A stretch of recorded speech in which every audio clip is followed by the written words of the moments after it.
everybody. I'm sitting in my car before I head home because I had something fresh in my mind that I wanted to share, and I don't want to drive and have the steering wheel and the movement of the car shake the camera more than it already does. But I was having an exchange on Twitter today with several people, and it delved into politics, and I voiced my my opinions and my socialistic leanings because I was getting frustrated with the fact that everybody keeps dropping the word socialism like it's a fucking it's a foul word.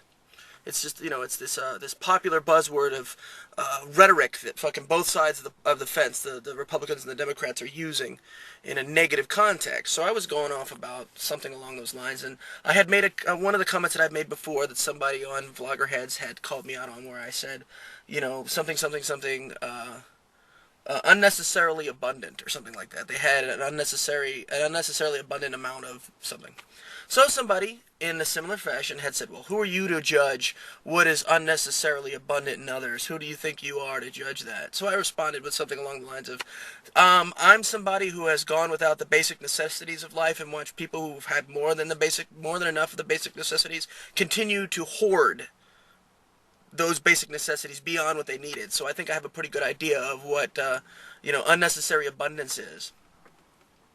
So this guy turns around and he says something along the lines of, well, America is not a socialistic country no matter what Obama has to say. And I was like, well, I'm glad you think that because I have these particular perspectives that I follow Obama.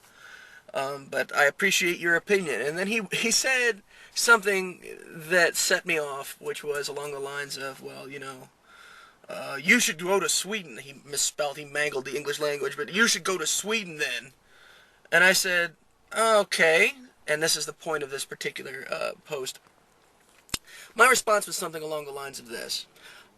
Okay, I'll be more than happy to leave the country. Let me just go past D.C. and grab the Declaration of Independence, because, as we all know, the Declaration of Independence was written by a bunch of dissidents who were dissatisfied with the status, the standard of the political government at the time, and made efforts and made statements about wanting to change. And since we know that true Americans can't sit around and abide dissidents, we definitely got to remove that.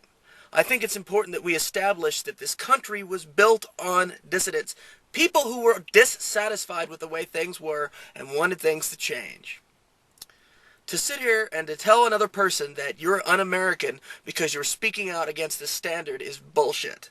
Anybody out there who thinks making a statement, now I'm not talking about anarchy, we need to destroy the government and fuck all, no, that's not what I'm talking about. My motivation and my want for change has to do with bettering the world I live in, not destroying it. So if I'm a dissident in the way things are right now, and I think a lot of people are, welcome to the fact that that's what America was founded on, asshole. So that's my point. The United States was founded on dissidents, on people that were dissatisfied, on people that wanted change. And I'm not saying change in the Obama fucking mouthpiece way. I'm talking about actually wanting to make a real change in government, real change in standing. That's what I'm talking about.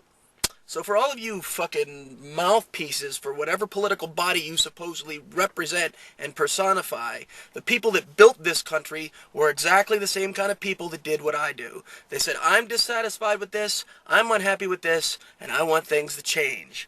So, in a matter of speaking, since America is based on dissidents, you should get the fuck out or make a change for the better. How's that sound?